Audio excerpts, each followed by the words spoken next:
This is Throne and Liberty. We're here on Xbox Series S. Be sure to like the video. Subscribing is great as well.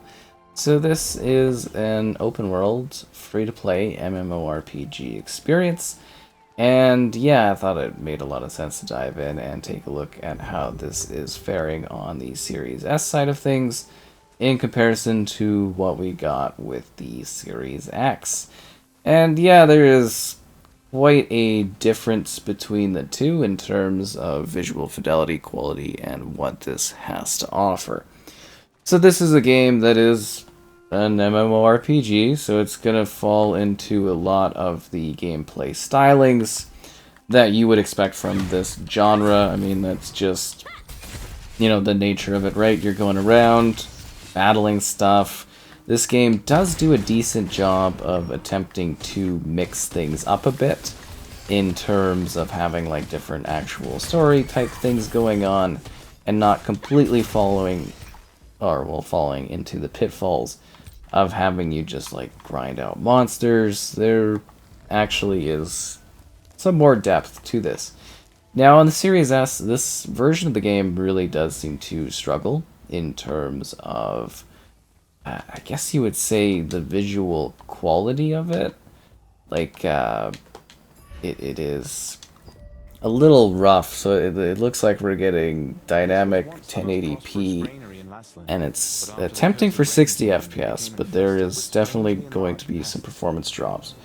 And I'm actually thinking this might be a little bit too ambitious almost for Series S, in terms of really bad environmental pop-in, a complete lack of like there's literally geometry, like lots of environmental geometry is literally missing, because I'm just coming from the Series X version of this, almost like immediately and freshly, and yeah, I mean like the world's all here, but a lot of the flourishes and the aesthetics of things are just kind of missing, and yeah, it's definitely a bit rough on the Series S. I like to always say that the Series S is a bit of a mixed bag in terms of what you're getting for quality in games. And like, yeah, the sense of scale and scope is here, which is awesome. I mean, like, you can actually, write out and see all of that kind of stuff, and that's really cool, and you can get a good sense of scale here. But it really does feel like they've toned down a lot of the like aesthetics and the cool fun little visual details and flourishes that actually make this look like a really nice current gen game on the Series X. So that in itself is a little bit of a bummer. Also, the UI is like really pulled out on the Series S, so I don't know if that's because I'm coming off of the Series X or not, but you are able to, if it does look too weird for you, adjust the UI and the settings in order to have, like, something that is a little bit easier to kind of view everything. And I'm assuming that's just because of the resolution changes. And then you can do your camera settings, so you can do that from the settings here, or you can hold LT and then you can go here and you can adjust the zoom in and out on your character, as I'm assuming most of you will probably want a tighter character viewing point in terms of gameplay. Like, obviously for an MMORPG, you want it to be a little zoomed out, but not, I don't know if you typically would want it to be this zoomed out. What we have on the Series X is a lot, it's tighter, but it works really, really effectively in terms of like visibility and everything like that. But yeah, it is kind of weird. Like the Series X, its pitfalls are kind of a little minor in terms of just, I guess you would say, having some kind of slower texture loading in. And this one, it's harder to tell if there's slower texture loading in because of all the popping and just the generally like muddier visual texturing that is kind of present for the Series S here. And that's just kind of, again, just being very clear on how this looks. And I don't know if it looks better on YouTube than it does for what I'm seeing. But, yeah, she's a bit rough around the edges. I mean, you still get the full game, the full scope of it. And I mean, the Series S is probably doing the best it can. I just hope they do maybe work a little bit more on trying to capture some of the environmental ambience. Like, it looks like it's missing. The biggest thing is like the grass-like detail and stuff. Like the environmental detail just isn't quite there. Like it seems like they're for sure wanting to provide that and trying to maybe a little bit do so, but yeah, I'm thinking maybe the Series S is just kind of buckling a bit in this particular situation, which is a bummer, but you know, that's just kind of how it goes sometimes, right? So the world also is a shifting experience in terms of weathering and the day-night cycle. So there's some environmental things that come into play just to make the game look a little bit different. You've got passive online kind of interactions and events going on. So it is a world where there is like group activities and stuff, and then guilds. There's PvP, there's PvE. There's a lot of story structures. It almost seems like they don't fully take advantage of their world in the sense that, like, you move through the areas very quickly, but when you've got a large map, oh, that is low res on that stuff. There's the texture loading being slow. Like it's a big, like there's a lot to see in this one and a lot to do in it. So like there's not really, you know, urgency of getting you across, but the game does seem to move pretty swiftly in terms of like you're in one area, you do like 1 or 2 quests, and you move on to the next area. So that's where I kind of sit there and I go like, I think there's a lot more they could potentially be doing and having you sit in areas longer. Just because I feel like you literally, I'll be like, oh, this area looks neat, and then you're just like done with it and you're on to the next spot. Which for pacing is actually pretty good. But for, like, taking in the world vibes, not ideal, right? But there is a plethora of different enemies to fight. Wildlife creatures, spiders, there's, like, lots of different goblin options. There's weird bird monsters. There's actually, like, night-type enemies, too. Like, knights and, you know, different factions that you'll kind of come across in your battles. There's actually quite a lot to this under the hood. Yeah, I'm kind of... I do want to say actually fairly impressed gameplay-wise with this. Like, it is firmly an MMORPG. It's very much your typical kind of run-of-the-mill thing, but I am a little floored by the fact that they are trying to break the mold a little bit. You've also got like this really cute, quirky companion sort of thing that follows you around, which is nice, and yeah, it's got some like really cutesy elements to it. It's got some interesting gameplay mechanics, and it really is going to come down to your, I really want to say, like, interest in this type of genre of game, and whether or not you quite like the... I wouldn't say there has been too much of a grind thus far, but, you know, the grind of the feeling, the atmosphere of playing an MMORPG is like you're gonna be doing, you know, stuff that does come across as a little repetitive at times, and I am actually a little shocked that this one was doing a decent job at being something that has variance to it. Level 50. Okay, I might be a little out of my element in this area. Kind of went off the path and explored a little too much into a scary land of creatures, a little out of the realm of my poor Skyfallen character. But I feel like I've got a pretty good grasp of what they're trying to do with this one.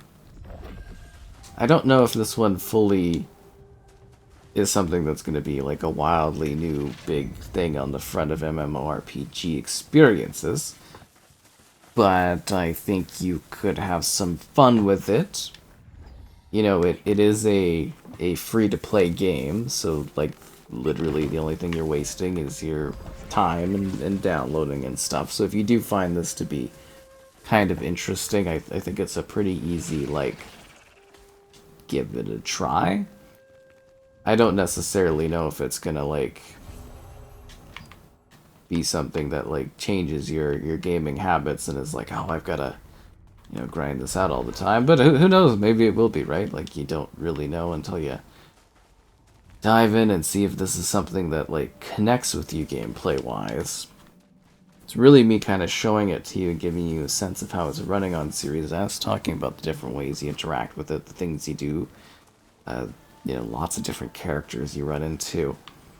But they're all sort of like this in the sense that you do a similar thing, right?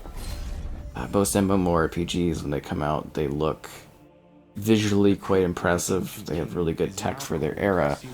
And then it's over time, the content they add to it, and the enrichment of, like, building upon this game, that really will be whether or not people stay with it the long term, or whether or not it becomes something that kind of vanishes, right?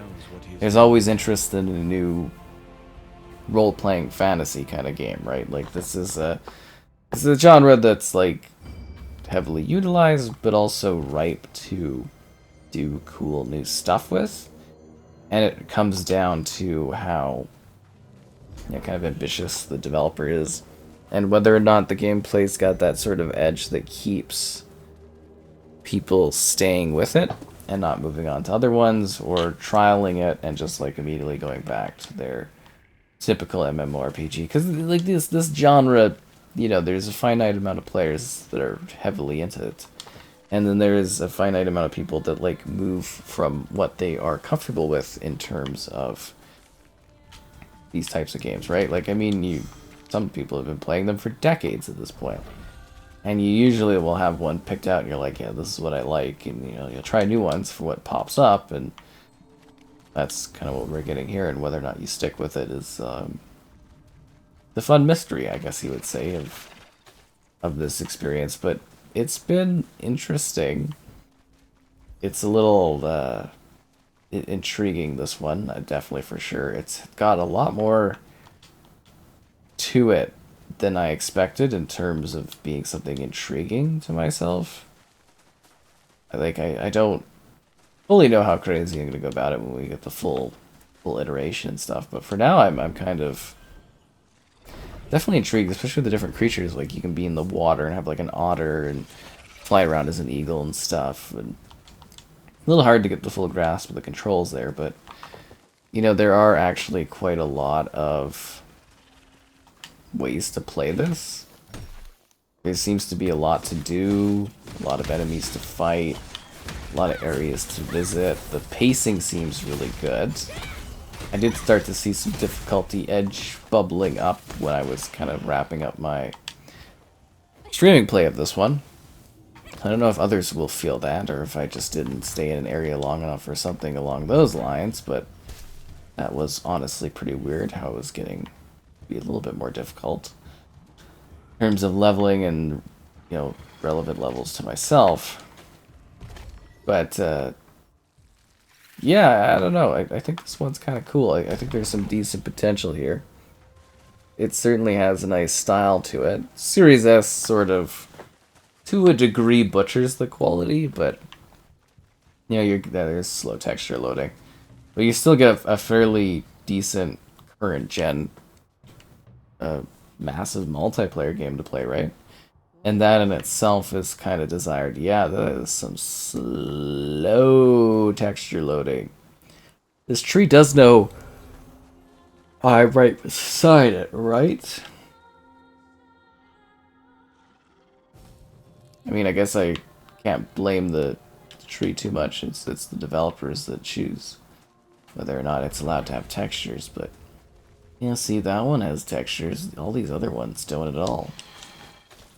It's just a background thing, so it doesn't matter too much in the ambience, but it's like this game genuinely does look pretty good on the Series X, and seeing it here on the Series S makes it feel like a little bit more of a visual nightmare for this platform. Definitely a lot of work for them to kind of get this going. But I mean, it's the Series S as well, so you kind of you know what you're getting, right? Like you're jumping in here, you're knowing it's going to be a mixed bag. The fact that it's, you know, targeting 60 FPS, I think is great. It doesn't always necessarily hit that, like I've mentioned, but I do think from the perspective of something that, like, you know, looks like it does, brings the quality and the scale like it does, having 60 FPS is a very appreciated, I guess you would say, option here. Like, I think this is a good idea to go in this way with the game, and clearly it can handle 60 FPS. I think it's more an idea of, like, the aesthetic and the environment budget cuts, I guess you would say, or level stats cuts that are needed in order to achieve that. It would be cool to actually have maybe like a higher resolution option that's like sort of locked to a lower frame rate, but at the same time, 60 FPS, 1080p, you know, for the Series S, like what more are you kind of expecting out of it, right? Like that kind of seems to be the usual baseline for things. And I don't think that's the biggest deal in the world. They actually, you know, do kind of a good job achieving. It's supposed to be water. Like, there's not even water here. Oh, the water's just, like, so poorly rendered in the Series S version that you can't even... I mean, I guess you kind of tell there's water, right? Yeah, this is an odd one. This is genuinely an odd one, but you know, it's great to see the Series S. What is shooting me, this stupid porcupines? It's good to see the Series S having a game like this, and you know, it's interesting the design choices they chose for sacrifices in regards to getting this to run on the Series S like it does. Because when you're developing for this console, there's always going to be, you know, big limitations in terms of what you can actually do with it scope-wise compared to the larger consoles out there right now. So just kind of appreciating the fact that they took the depth time to put something together that actually gives you a decent frame rate. I think that's kind of awesome. I don't know if people are wanting even more, expecting even more, but I'd say as far as Series S goes, this is pretty compelling and well put together package. It's just yeah, some of the texture loading and then some of the ambience of the environment are a little hard to give up, because like I know this game looks so much better, or definitely can and should look a lot better, but I get why it can't look better on the Series S. But yeah, I definitely think some people might be a little bit disappointed by some of those elements, but no, I think this is kind of right on par with what we should be expecting from this. It would just be kind of texture elements and kind of just smoothing out that performance a little bit more, and I think you've got a...